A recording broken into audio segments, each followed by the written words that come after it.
I am Shusara Kumara. Welcome to Satsang.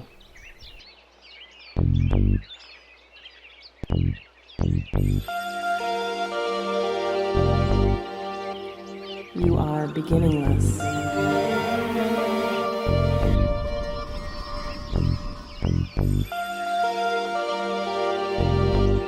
You are endless.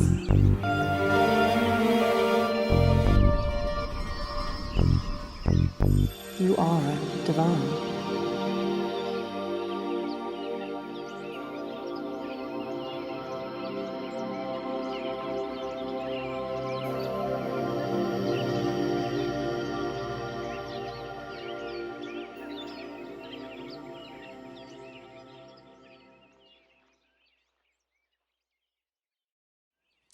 Good evening, everybody. This is Shusara Kumara, and you are listening to Satsang on BBS Radio. Thank you so much for listening in with us tonight. I've got Pialayan, Megan, and Linda here from the Kumara Center for Spiritual Awareness, and we are ready to get started with you. So take a nice deep breath.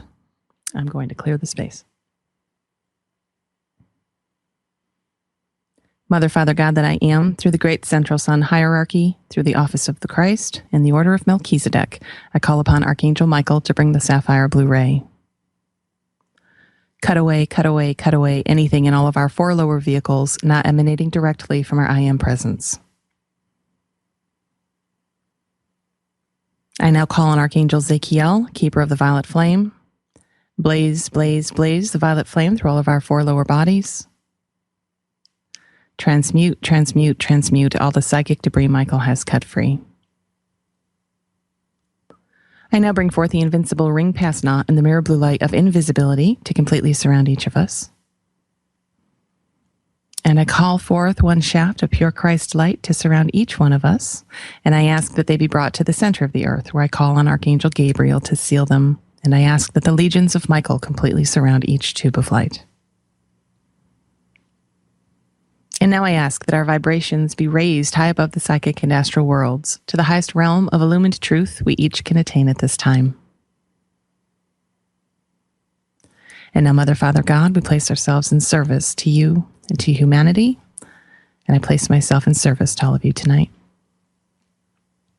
We ask that only that which is direct from you be permitted into our perceptions, and that all else of the lower mind be kept out. And we ask that only that which is direct from you be permitted through us. And because we have asked this, we consider it so. So be it.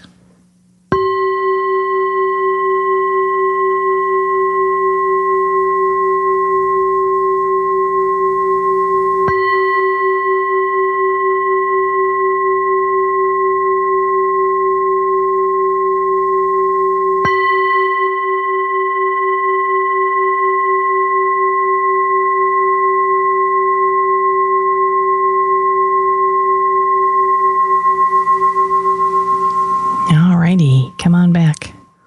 Well, that last one was a doozy. I got a little overzealous with the singing bowl. People out there are like, ah! All right. Excellent. Let me make one quick announcement. Next Monday for the solstice, there is a global meditation led by a group called Add Your Energy, and we take part every solstice and equinox for this meditation. They run it for like a 24-hour period, and we hold a physical meditation here in Charlotte. But the purpose is to get people collectively to come together with the focus of holding the space of loving equanimity for humanity and the planet. And it's something that if you're familiar with our work, we do this like every Wednesday night just for a 10-minute thing that's called Hold the Space. And then we do these collective gatherings that we call Embrace the Space for longer periods. So this is what we're doing for the solstice. And if you would like to, one of the things that's very cool is when we do these, I have a meditation music-wise that comes in that I create, and this is not your standard meditation. It is not meditation music. It's got more of a social construct behind it. So it's meant for us to move into our hearts and then allow the music to take us into places where the energies are disqualified. So what that looks like in the world is music that comes up that has a social message, that has, a kind of a story behind it that can bring up disqualified energies, painful energies, energies that are distorted. And it allows us as a group to move that energy that particular song engages, and to lift that and to transmute it back into its divine state. It's very, very powerful work. And if you are interested in taking part in the actual meditation, then we are going to have that playlist running for, I think, just basically a 24-hour period. But here on the East Coast, we're going to run it from 7 to 9. And if you would like to listen into that, you can go to either the Facebook page, which is facebook.com AYE Gatherings, and you can go to the events page and look for Embrace the Space, and you can get all the information plus the link there. Or you could also, will we have the link up on our website, Pylian? Do we know? Will the link for that be on the website? It can be. If Tim can do it, yes. Okay, so we will try our best to do that, to also put it on kumaracenter.org, and just we'll put it somewhere prominent, probably under media, so which is where you would go to see our BBS stuff anyway. So if you go there, we'll stick a link there, and it should direct you right over to the playlist and the station that's playing on. So we're very excited to do it, and this is something we're all really passionate about here, and the energy is always just off the charts for us here in Charlotte anyway. And as we continue to grow this globally, it'll just become more and more powerful, and there will just be more opportunity for some serious shifting. So it's a wonderful thing. Again, facebook.com AYE Gatherings. And okay. And then we won't be with you live just for the next 2 weeks because of Christmas and New Year's, but we will have our archives running. And you all, please feel free to listen to those and get your fix for the week if you don't have other things to do for Christmas Eve and New Year's Eve. Okay. So we had a really nice session here in Charlotte, and I'd like to, like I usually do, kind of come back to what we did in Charlotte, because that's seems to be what's moving tonight. So seems like the topic of the night, if I'm not mistaken, was surrender. Yeah. Would you not say that? Yeah. Okay. And I have students that I have worked very closely with for a long time, who are all in the middle of this particular struggle. Seems to be collective right now. It's this state of, it's part of the process of dissolution that everybody experiences. Sometimes it's over a longer period of time to lesser degrees. Sometimes you get hit with the whole shebang in one chunk, and eventually it does kind of come like that. Because what happens is that the ego, the personal self, it is experiencing, you have to remember, throughout the dissolution process, if you started with the level of work that I do, and if you've had the ability to learn the processing work that we also do, that work is what enables you to build an inroad into consciousness. It actually, you remember, you've got the conscious side of your consciousness, and there's the unconscious side of your consciousness. And that's creating a whole lot of your reality, and you can't see it. It's hidden from you. This work enables you to get in at that level. It doesn't happen right away. It's like a training that you're training the mind to hold a single focus, through meditation. You're training the mind to basically, over the course of time, relax into deeper and deeper self-inquiry. Probably the best way I could describe that, because initially it's just highly resistant. If you're someone who comes to this level of work and you're looking for it, then the resistance will be less than, someone who has no interest in, if you said to them, would you like to walk off the life-death cycle? They'd probably want to go get you locked up someplace. So for anyone who understands what that means and feels a resonance with that, then you probably are already less resistant than most of the people on the planet to begin with. So that's a good thing. Going into the work, though, you don't just jump from kind of you have no understandings and then you move immediately to experiences that will help you actualize the understandings. It takes time. And this is what the ego starts to experience is first after it starts to let up on its resistance and starts to allow more questioning to come forward. And actually it starts to allow looking and entertaining concept that says, oh, maybe I did do that on purpose to hurt that person, like that kind of thing, that normally it would have all the justifiers in the world that would support why it did what it did, and it wouldn't even be open to looking at its own agenda beneath it. So it moves into that, but ultimately, ego is ego. And ultimately, it fears its own demise, and that's really what people deal with. Right up until the very end. So even on a physical level.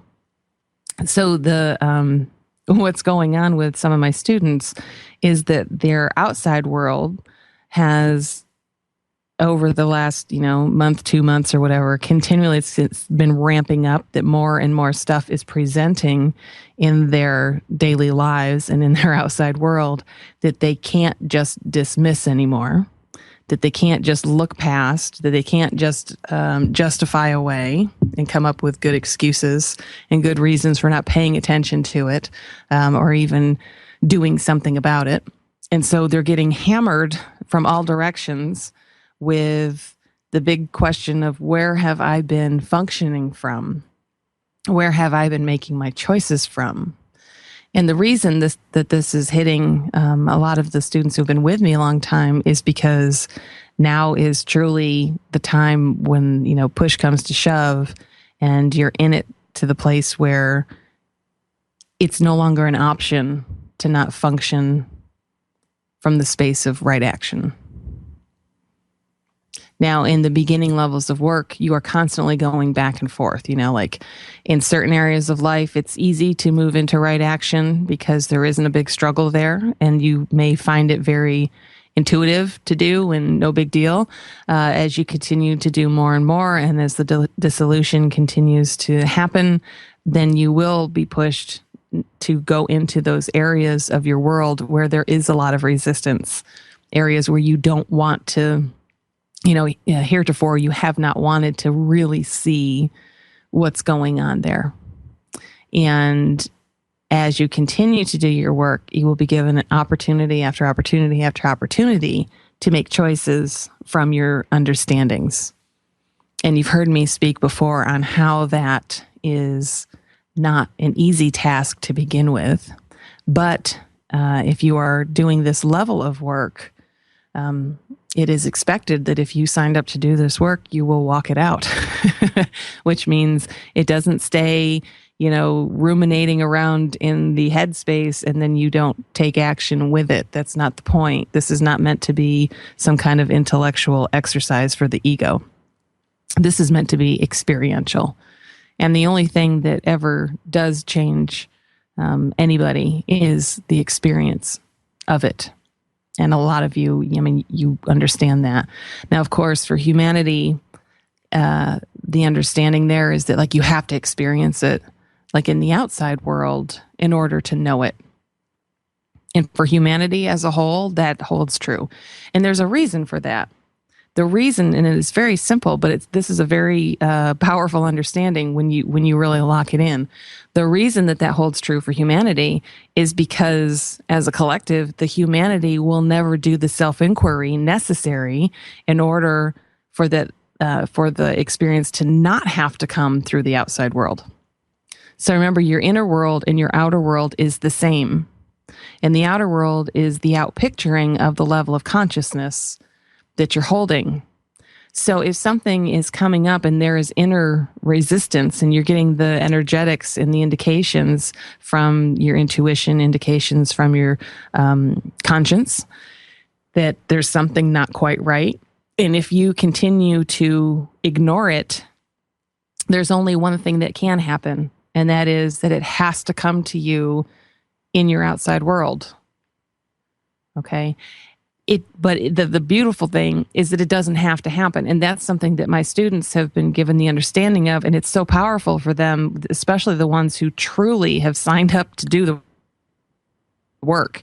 Because I have students who, that is the goal. It's get off the life-death cycle of this go-round. Like, this is it. We've done all this work for lifetimes, and this is the culminating lifetime. So what do we need to do to be done? And this is exactly the piece that is so beautiful for them, because what they begin to recognize is up until now, your whole world has been you reacting to the outside world, right? And of course, that's because you spent a whole lifetime completely unconscious.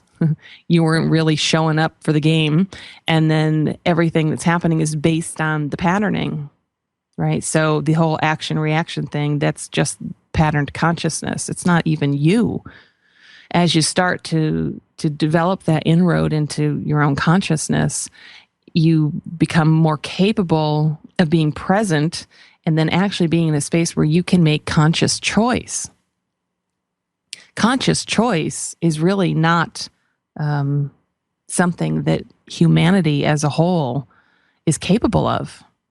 Now, I know that sounds crazy. I mean, that sounds crazy to people. They say, what are you talking about? Like, we have free will here. Yeah, you do, but your understanding of free will is really not full. Is it true that the ego has free will? Yes, absolutely. Is the ego capable of free will? No, because all it does is it functions from action and reaction. It reacts to the stimulus, and it reacts to the stimulus based on the imprinting. Now, it's very good at making it seem as though you are making the choice. But that's only because you can't see it all. If you could see it all, which is what my students end up going into, is actually seeing where they set it up to begin with, where they never could have seen it any other way. But once they get in there and they understand the patterning and how it works, then they can start to see how they set themselves up to experience that whole thing. And then the reaction to it has to happen because it reinforces the pattern. Now, you aren't meant to function on an unconscious level as a human, right? Christed consciousness actually has choice. It has choice. There is the choice between right action and not right action. And it's free to do so as it chooses. However, even there, at the level of Christed consciousness isn't going to make an incorrect choice, is it? Because right action is right action. So the whole concept of free will is here, but it's not even here, if you want to look at it that way. So the point is to get you to a place where you make choice based on clear, objective sight, and not based on emotional impulse, not based on polarized thinking, not based on judgment and desire and unmet needs, which is where everyone makes their choices from to begin with. And this is, it sounds like, oh, that'd be lovely. And it is. But getting from the way it's always been to that spot can feel, excruciatingly painful. Now, it's not real, the dissolution of that personal self that you call you isn't real, because the personal self that you call you isn't real to begin with. So its own, quote unquote, death process, if you want to think of it that way, is just as illusory as the personality is.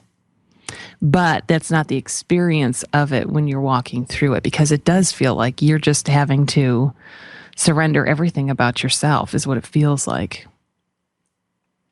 And it's a bit unnerving. And I've watched with my students, and it's beautiful. It's such a beautiful experience for me, because I watch my students walk through the same exact things that I had to walk through. And of course, their particular story may be different, but the underlying concepts that are coming up are the same exact thing that I've walked through. So it's such a gift for me to watch others, travel that same path and watch them come to the same understandings. And it's a gift for me to be able to share my experience with them as well, so that when they have theirs, and then I can come in after and share mine, it's confirmation for them that what they're seeing and what they're experiencing is accurate. You see, it's a beautiful thing.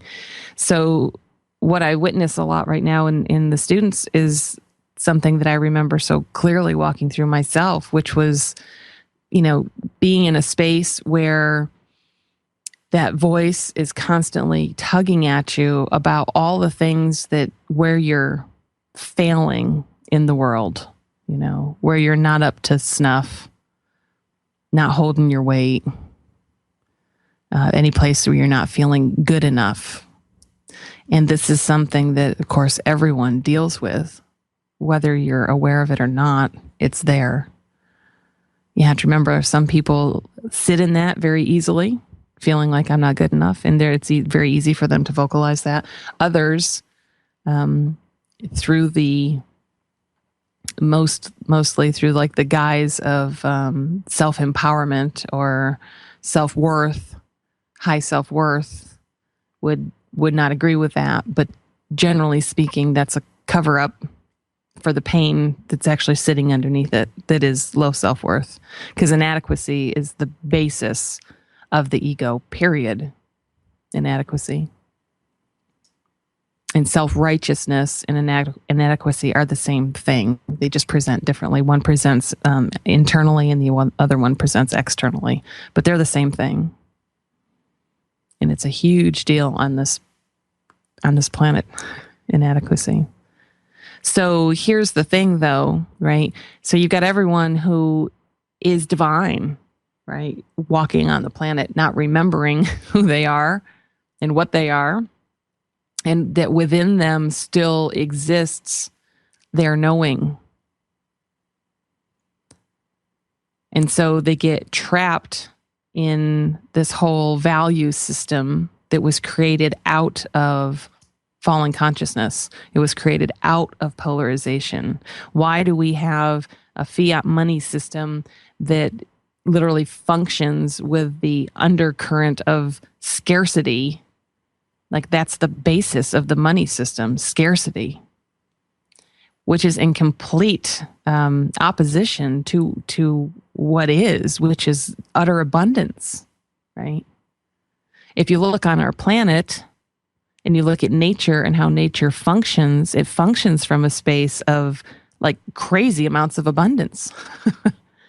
Look at an apple tree and you have one apple that falls. Well, how many seeds, how many potentialities for new life exists in just the one apple? Not to mention, the couple hundred or however many apples will fall from one tree, not to mention how, exponentially great that is if you look at a whole orchard.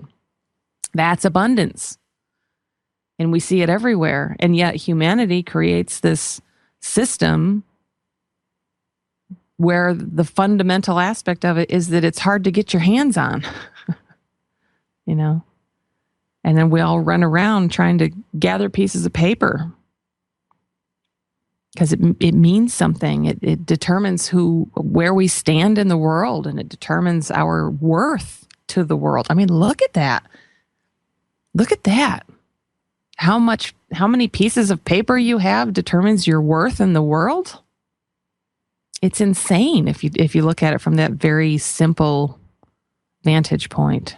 Or even how many bars of gold you have, that would determine your worth to the world. But that's how everyone functions. Unless, of course, we're going to play with that a little bit, because, we can tweak it a little so we don't seem quite so self-absorbed. And we can say that, other than maybe school teachers and nurses and ministers, right? People who make oh, definitely not enough money, but but they're doing it because they're in service, or they're doing it because of their hearts. And so we will value them, right? We won't value them enough to give them more paper, but we will value them, you know. So where does everyone sit within that, within just who you are in your own life? And this is what we were looking at earlier. You know, part of the thing that ego moves through is moving more and more into a place where it starts to recognize where it's been functioning from a really distorted viewpoint.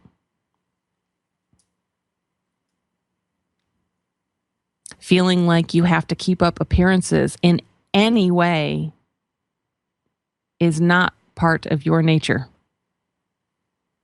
That is strictly home of the ego. The ego that's always clamoring to be on top somehow, or at least acceptably high, whatever that means.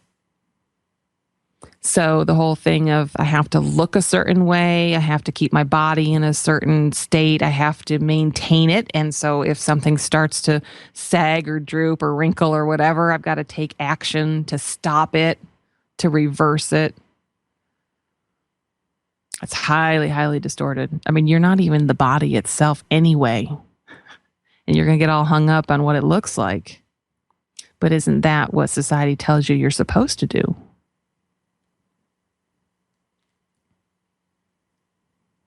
There was a passage in Initiation. I loved it.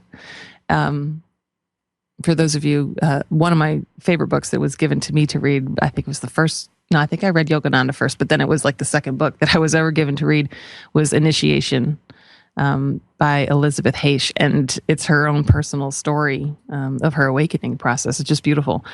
But there's a place in it, this is what it's reminding me. There's a place where she's talking to her son, and her son as a young boy is having past life recall of being a man who lived in, it was a jungle area. So I'm guessing it was like probably in Africa, or maybe it was even South America. I think he was supposed to be black. So I'm guessing it was in Africa, but he would draw these pictures, and in these pictures, he would draw this woman, who was very typical, I'm guessing African. So I don't think they had any clothes or anything like that. And his mother, Elizabeth Heish, made a comment to her son about, isn't she ugly? Because she has these long sagging breasts, right? Of course, these African women didn't wear bras. So she has the natural form of a woman's breast who has had children and nursed them, and, gravity has done its thing. And he got all, offended by that. And he said, absolutely not. He said, she's beautiful, because in his world, from their worldview, that was beautiful to them. And it's a nice indicator of how society deems, what's acceptable, what's not acceptable, and how we get sucked into believing it and then following it. And even if we can say we don't believe it, or even if we can say that we think it's wrong, and we'll use the female form for this because this is perfect. So how long, have women been saying it's ridiculous to use a size 0 model to model clothing when women are on average a size 14 now? It's ridiculous, right? But yet, if they came out with magazines that featured size 14 women, how many women would buy the magazines? Really? Because women are still clamoring to be that, It may not ever happen. There may be no way on earth it's ever going to happen to me, but I can still look at it and dream. I can hope, the trickster hope, pretend that that's real for me. But there are some magazines who have started doing that. They've actually started getting rid of the whole photoshopping thing and presenting. I mean, have you ever seen what the photoshopping stuff does to a woman? It's ridiculous. They start with a beautiful model to begin with, and they turn her into something completely different. And there have been models who are starting to stand up and say, I don't want you doing that to my representation anymore, because that's not real. That's not me. So you're not photoshopping me, and they're taking a stand on it. It's fantastic. That's really fantastic. Because this is what has to happen. I mean, we've created in the fashion industry, and this isn't, this didn't come from women. We got to be realistic about it. It came from men. And in the fashion industry, we've created this image of what a woman should look like in order to appeal to a man that is completely and utterly unrealistic. I mean, let's face it, even the models can't meet it if they're having to be photoshopped. So you're taking the best of the best and then you have to tweak her, right? It's crazy. It's crazy. And then it's no wonder you've got all these young girls who have eating disorders and bulimia and anorexia and incredibly low self-worth, and it's just ridiculous. And where does the change happen? Where does the change happen? Because this all comes back to what I'm saying. This is why it's so difficult. Because even if you're raising your daughter that she's more beautiful without the makeup, or that she's beautiful because of her intelligence, or whatever it is, right? To really try to drive that home, what she's getting collectively is not that, right? So what effect does it have ultimately? I mean, we can hope for the best, right? But the downside is that she's going to, be around guys at some point, and she's going to get an understanding pretty darn quick of what guys prefer. And then what's she going to do? Most likely, unless she is an incredibly strong girl, most likely she's going to do whatever she feels she needs to do to get the attention of the guys, right? Because she's desiring the acceptance and desiring the love. It takes an incredible amount of self-worth to not do that, because you don't need it from the outside. And which is where, everyone who's doing dissolution work, that's where you're headed, because everyone has needed it from the outside. You're searching outside of you for the thing that exists within you, but it's covered up. And so that's what you're doing. You're peeling away all those layers that are keeping you from experiencing that within. And then when you experience it within, it doesn't matter on the outside. Now, that doesn't mean you don't ever put eyeshadow on. It doesn't mean that you don't do anything. It just means you stop looking for it outside, because you don't need it anymore. It's not an unmet need now.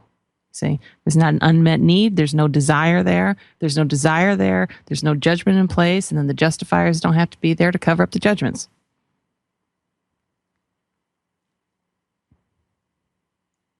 Hard to do, though. Hard to do.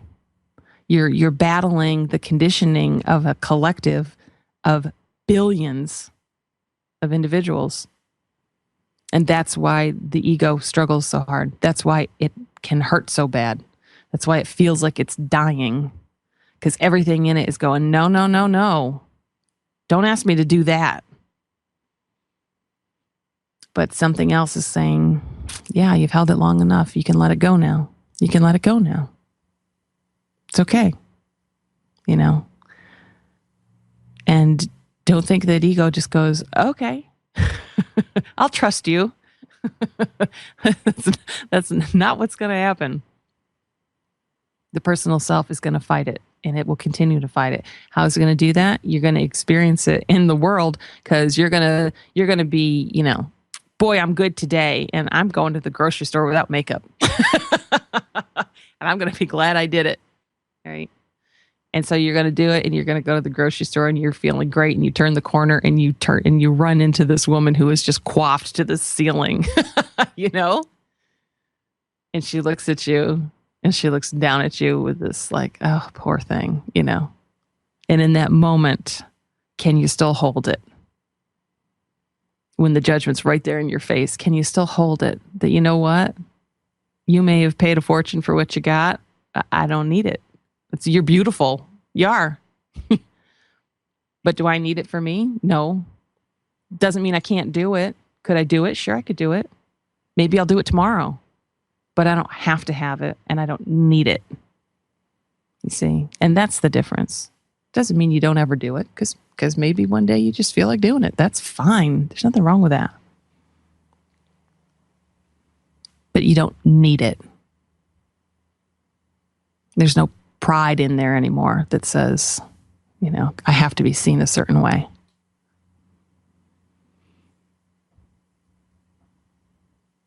And it's very easy to say, well, I'm not the body. So if I'm not the body, it doesn't really matter. It's easy to say that. But what also is going on is that inside you understand that 99.99999% of humanity thinks you are the body. And so it becomes not so much about how I think about myself as what do they think about me? Well, of course, it's the same thing, right? It's the same thing. Your fear of how they think about you is how you think about you.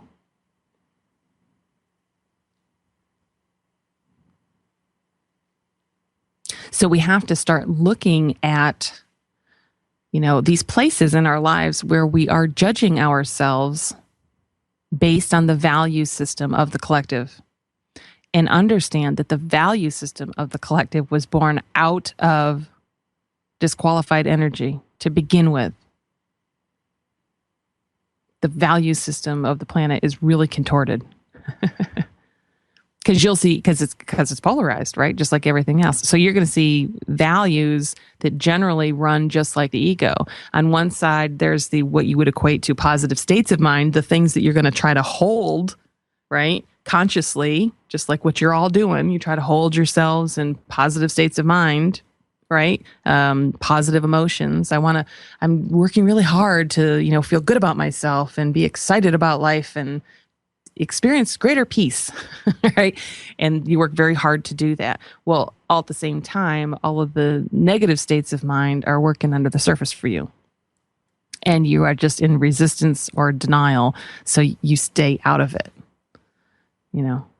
trying to always claw to get out of the water before it sucks you up.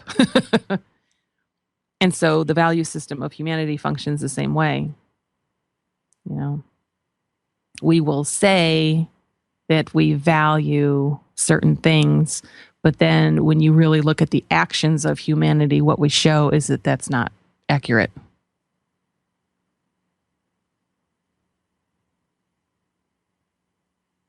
When was the last time, a woman got put on the cover of Cosmopolitan magazine because of her IQ? Right? This month we're selecting from Mensa. Mensa people. Doesn't happen. So we say we value this, but then what shows up in the world? And it goes back to, like I've said many times, your words are one thing and your actions are something else. It's nice when the words and the actions correspond. Generally, they don't, because that's just built into the hypocrisy of the system, where I will say one thing, but I'm going to do the opposite. And it's the doing that shows you where you're really functioning from, not what you say. You can say anything, right? But it's how you actually act in the world that shows where you're functioning from.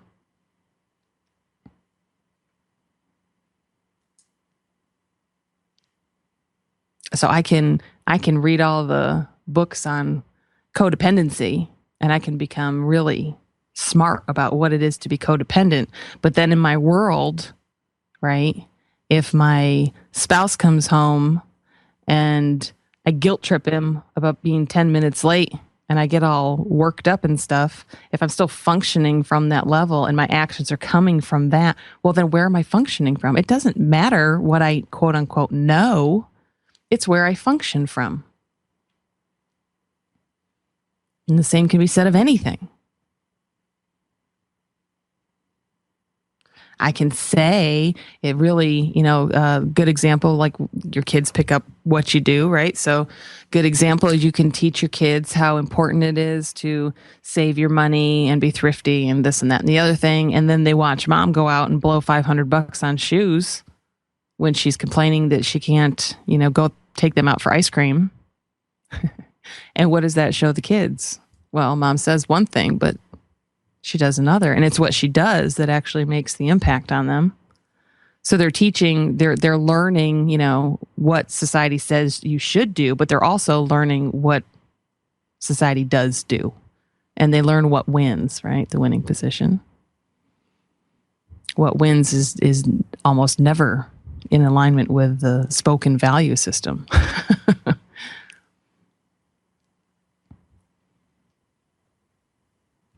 So recognize that me talking you through this is coming in at multiple levels of understanding.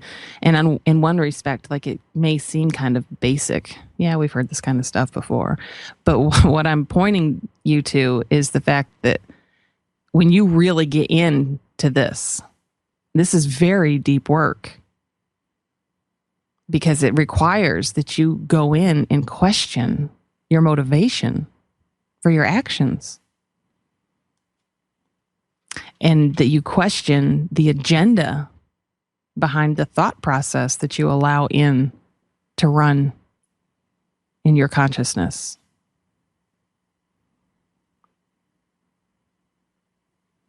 And why is that thought process? Why do you entertain that? Even from the place of being in resistance to it. Because remember, we aren't here to change anything. Boy, that's tough. People want to change everything. But we aren't here to change anything. There's nothing wrong with polarization. It's a complete system as it is. There's nothing wrong with that. It's not your nature, but it doesn't mean there's something wrong with it. Right? And at a certain level of consciousness, you wake up. And you wake up out of the dream of separation.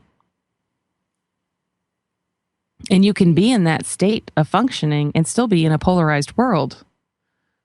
And that's where the Christ fits in.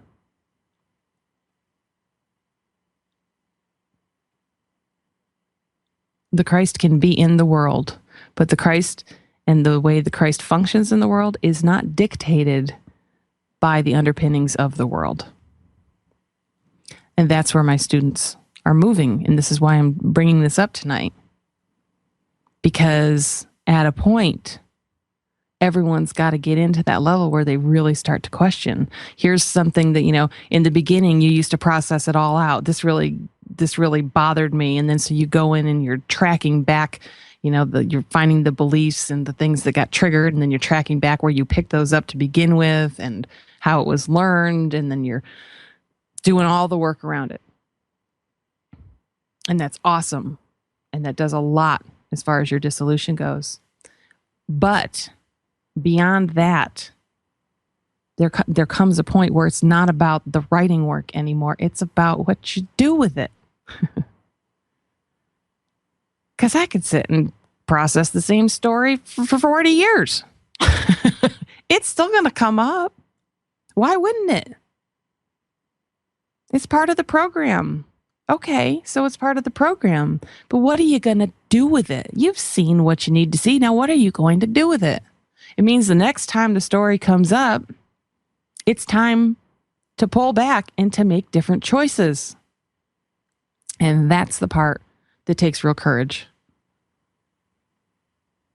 Because it's so scary to make a choice that feels, from the space of the ego, that doesn't feel good. You have to think, you've been functioning from an instinctual level, right? And you have made choices and everything that are very instinctual to you. So you'll have someone say, I had a gut feeling. Don't trust your gut feeling. Gut feeling's coming out of polarity. You trust your intuition, though. Because your intuition is divine. But your instinct isn't divine. It's polarized. Fight or flight is not divine. It's utterly and completely polarized. And it's not you. It's not functioning from a level that is capable of conscious choice. Fight or flight is not capable of conscious choice. It's reactive. And the Christ can be in the middle of something that the world would see as, a highly volatile situation, and it's not reactive. It will take right action based on everything that's there that needs to be looked at in any given moment. And that's where you're moving toward, that level of awareness. It's not for lazy people. It requires a great deal of focus and a great deal of attention, especially initially before it's really been actualized. And at some point, it comes out of your knowing. And then it's not difficult at all. It's effortless because it's you. And it comes out of your knowing. But in that in-between stage, it feels really hard. Because sometimes you have to make choices that will be in just complete opposition to what the ego wants. But what you can see is in that moment that if I do that again, it's not serving me, meaning it's not serving my heart. It's not serving my conscience. And if you start to experience those subtle energies that are telling you, because it's happening all the time and you just aren't aware of it, you'll be in any situation and there'll be this little internal check that says something's not right here. And probably almost, at least 9 times out of 10, you don't pay any attention to it. Blow it off. Shrug it off. I'm just imagining that, or whatever. And then sometimes those nudges have to get really hard for you to pay attention. Well, what I'm asking students to do is start paying attention when they're really subtle and doing something about it then. Not waiting until the world has to bring it to you so you feel like you got hit by a train. But do it beforehand. If you do it beforehand and you deal with it in the right manner, then it doesn't have to happen in the world like that. Your actions will dictate that. You understand? If you go in and you do the work, you're gonna balance out any karma that would be there anyway. That's going on during dissolution work, is your karma's getting balanced. Everything here is about balance. So karmically, you're imbalanced. And you have the opportunity in doing inner work to bring balance to that karma. And literally, I kid you not, you have the opportunity to function in the world without creating any karma. Which is a beautiful thing. You understand that's where a Christed being functions from. They've already balanced all the karma out, and now they're living in the world, and they're not creating anything new. They're free.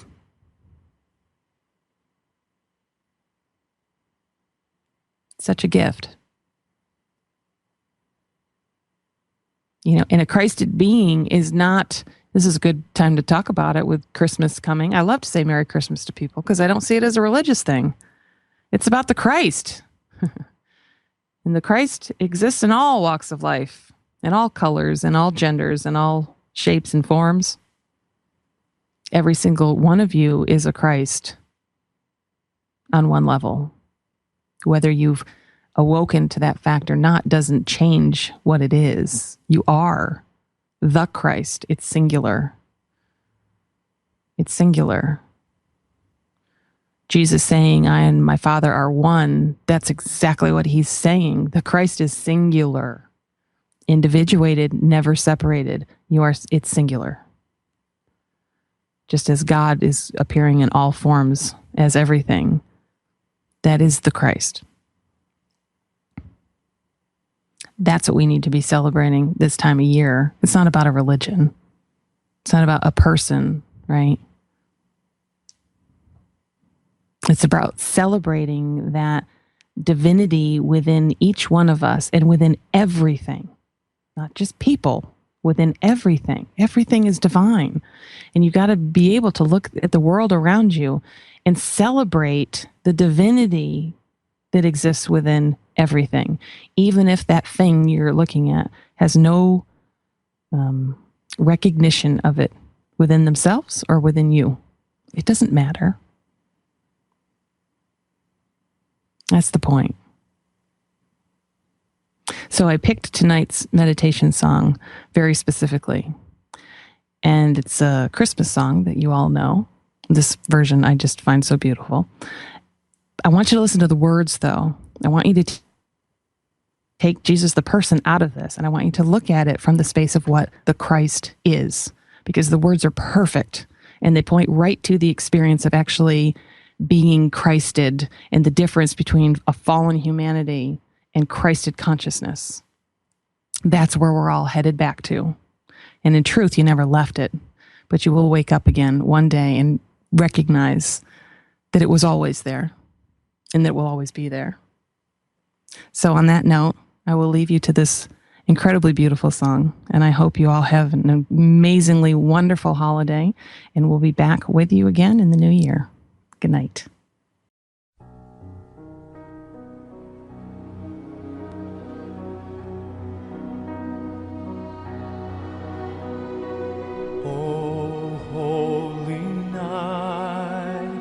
The stars are brightly shining.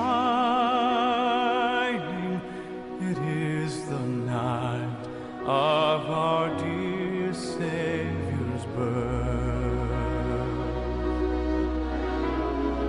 Long lay the world in sin and error pining, till He appeared and the soul felt its worth. A thrill of hope, the weary world rejoices, for yonder breaks a new and glorious morn.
Chains shall He break, for the slave is our brother,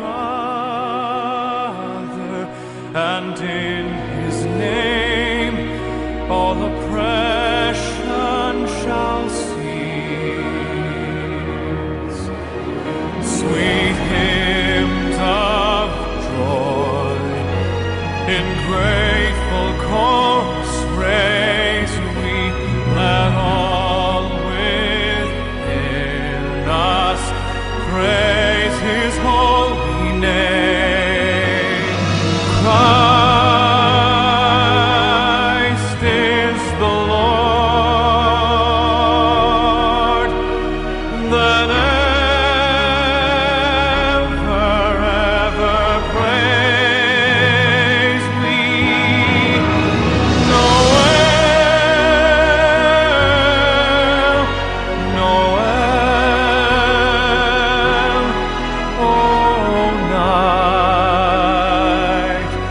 O night divine,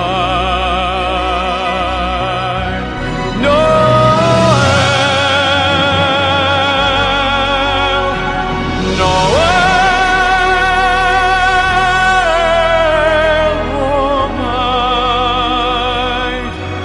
O night divine.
You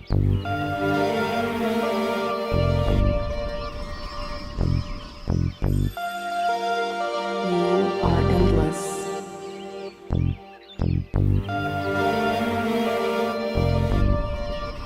You are divine.